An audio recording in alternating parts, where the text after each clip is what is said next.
I've always wanted to have a world to call home, that I never left, and I just kept building and building. And that is why I decided that it's finally time to start my forever project. And this is the first episode, so you're right on time, because this is the beginning of the bubble.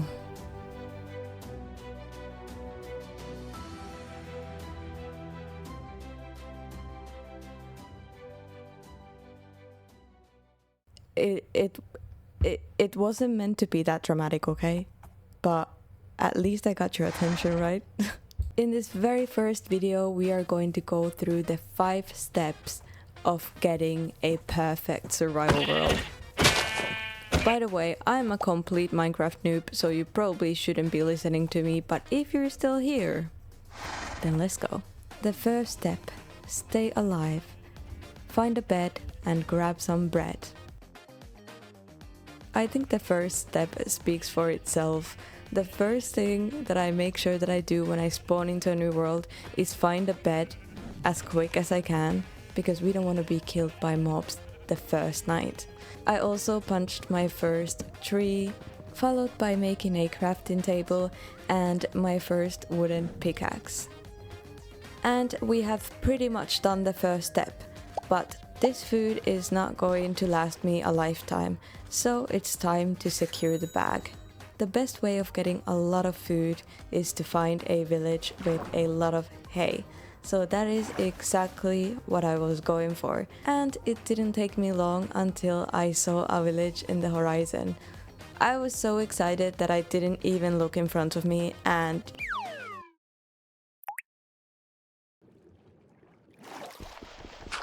see, this is why I made a survival world and not a hardcore world. I quickly made my way into our first town to loot it. Now this town provided me pretty much with all the crops that you can have, and also a ton of hay. And you know what a ton of hay means? That means a ton of bread. And you know what a ton of bread means? That means that we have secured the bag.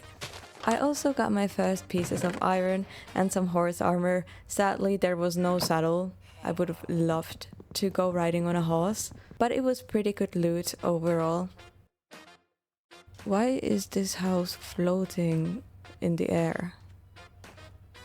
Anyways, I also grabbed a bed, but then I felt bad for stealing a bed, and then I thought that if I take the bed from the floating house, then nobody's gonna know, because nobody can enter the floating house. So basically it's like I haven't stolen anything. And now with a bed and food for a lifetime, we have officially passed the first step, and it's time to move to the second. Step number 2. Dream big and find the perfect spot. This step usually takes me a lot of time, because I am very picky when it comes to choosing a place to live, and that means that I have to travel a long way. And when you travel a lot, you usually come across a lot of structures, a lot of towns, and a lot of loot, and this time wasn't any different. I found a few portals and I found a few towns, but I still hadn't found my perfect place.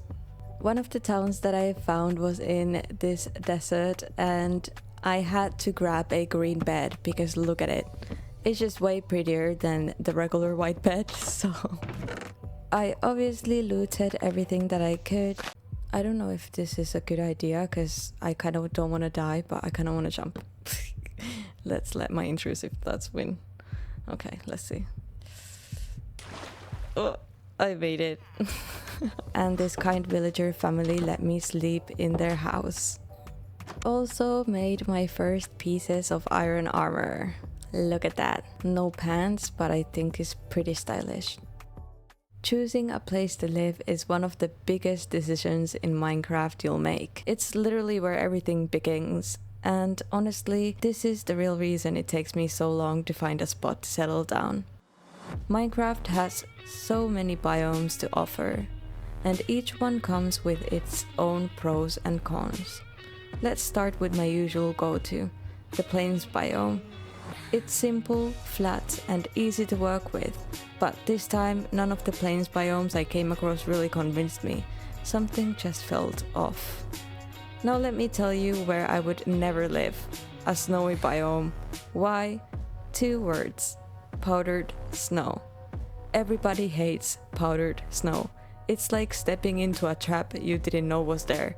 No thank you. Mountains are another hard pass for me. Sure, they look amazing, but let's be real. Getting up and down them is such a hassle. It's like a workout I didn't sign up for. Jungle biomes? I've tried them before, but I just get bored. They're chaotic and hard to navigate, and it's just not my vibe. The ice biome also pass. It's just too cold for me. And while forest biomes are pretty, there's just too many trees. I'm not here to spend hours clearing land before I even start building. Now, one thing I usually go for is to be close to a village. Having villagers nearby makes everything easier, whether it's trading, farming, or building an iron farm. It's a must-have for my base. So finding the perfect spot is not just about where it looks good, it's about what feels right for how I want to play. Let's keep looking and see if we can find that dream location. Get that iron while I'm mining, then leave. Peace out. Iron going. There is something I want to talk about, which is the reason that I made this world. There's a lot of things that I have not experienced in Minecraft. This is going to sound crazy to you, but I have never killed the dragon. But actually, I'm pretty glad that I haven't, because now I can experience that with you guys. And I found a pillager outpost.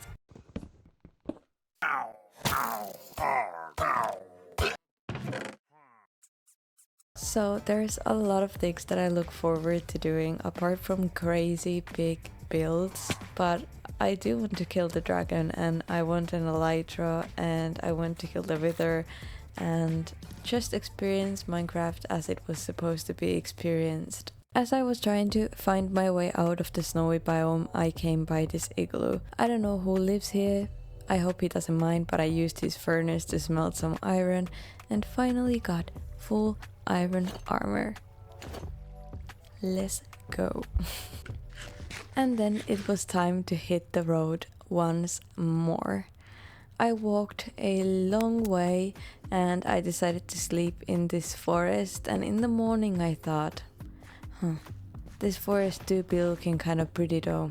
So I decided to build up to see what it actually looked like.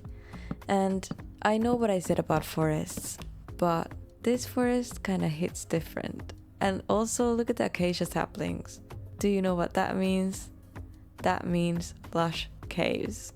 And I love lush caves. I know this place probably needs a lot of terraforming, but I am ready to take on that challenge because I fell in love. I fell in love with the forest, okay? I also think that I found the perfect spot for a starter base right next to this little cliff. It is looking a bit crowded though, so let's clear this out.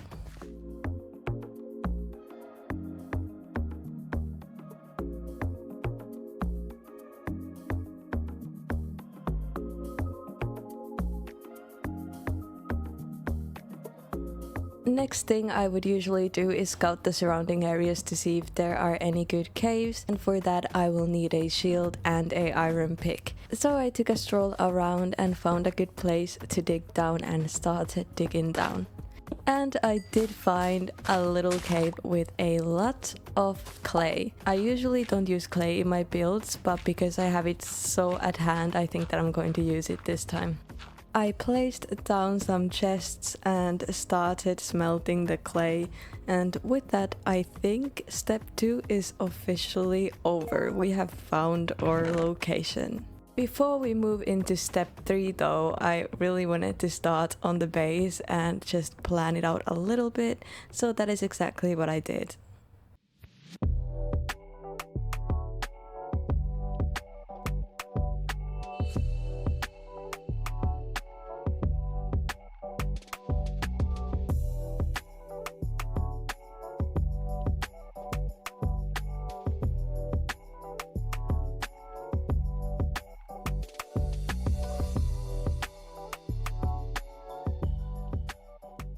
As you can see, I didn't get very far though with the materials I had, but lucky for me there were some other types of trees as well pretty nearby, so I decided to collect some building materials.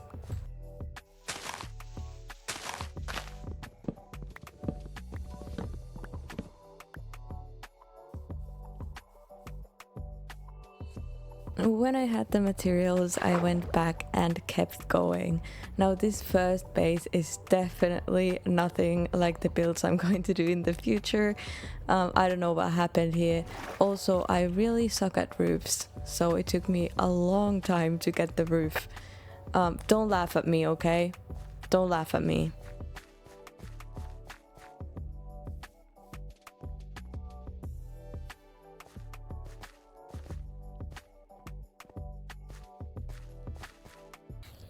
Okay, sir, you are not invited here. Sir, please leave. Please leave, sir. Thank you. I also started a very tiny farm.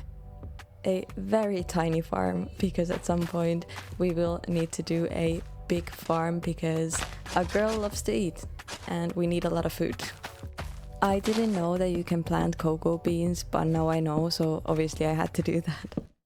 In preparation for our next steps, I decided to take a further look at the caves. Oh my god. Look at how delicious these caves look. I just love the way they look. I cannot get enough of Lush caves. I also found our first pieces of diamonds. I think the diamonds hyped me up a little too much. Yay, more diamonds. Because I was feeling invincible and I took it a little too far, and this was the first time I looked death straight in the eye.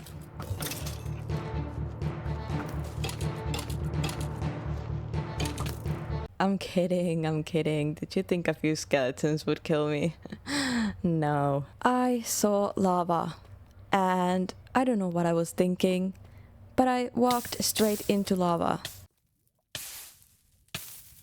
That's how I died. Pathetic. Pathetic. Let's not talk about this ever again. So after quickly running back to get my stuff, it was clear to me. Step 3 and 4 are next. But before that, I needed a little break from the caves. So I decided to move my stuff into my new base.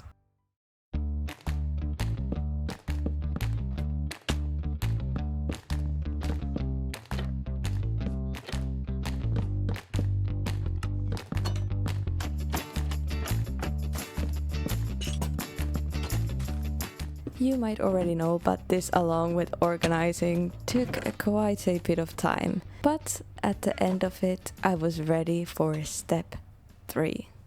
Step number 3. Wander and wonder. Time to explore. I think this step is very essential after you've found where you want to live, because you will want to know what the surrounding areas look like. Wandering around might mean that you might get a little lost, but it also means that you find new interesting things. I, for example, found a boat with a treasure map, and that meant that I had more exploring to do. As you can see, I had already made a diamond pick and a diamond shovel, but that will definitely not be enough. And that is why step 3 and step 4 kind of go hand in hand. I've been looking for this treasure for ages. Show me the money. Oh, this is good. Because step 4 is bling it on. Get rich or dig trying. Yeah. And what does that mean?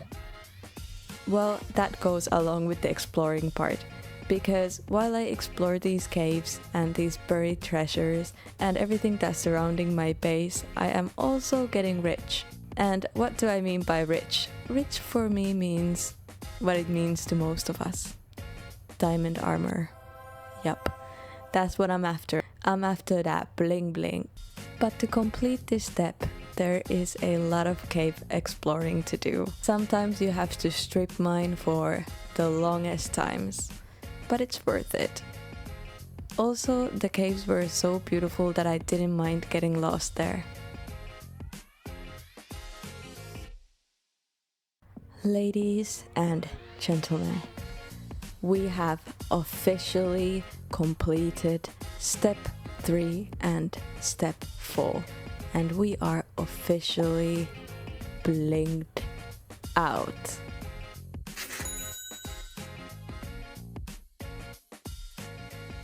I just love being extra dramatic, don't I? We have gone through step 1, 2, 3 and 4, so that leaves us with one final step. And my one final step is step 5, home sweet home.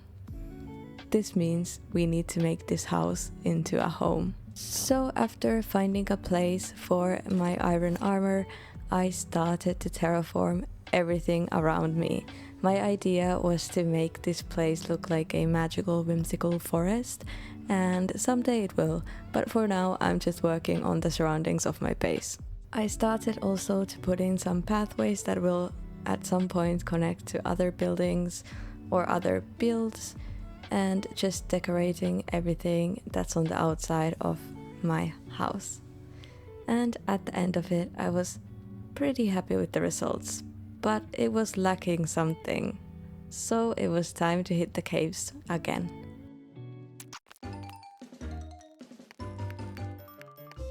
And after what felt like an eternity, I finally got there. This is exactly what I need to complete step 5. So I started gathering these beautiful purple crystals, and after I had a few stacks, it was time to get back to my base.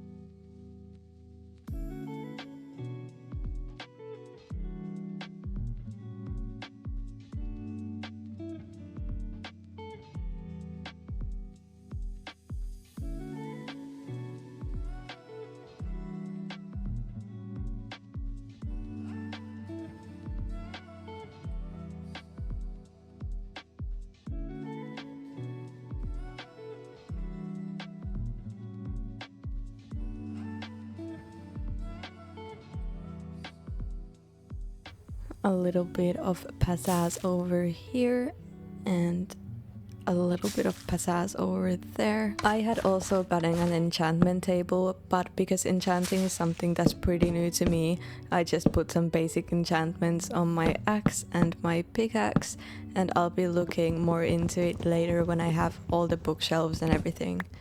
But I do think for a starter base we are pretty much set. And that's it. Those are the 5 steps to starting the perfect Minecraft survival world. Thanks for joining me on this journey. It might look simple now, but trust me, this little base is just the beginning. Stick around because the adventures in this world are only getting started. And of course, if you enjoyed, don't forget to like and subscribe so I can quit my job. See you in the next one. Happy crafting!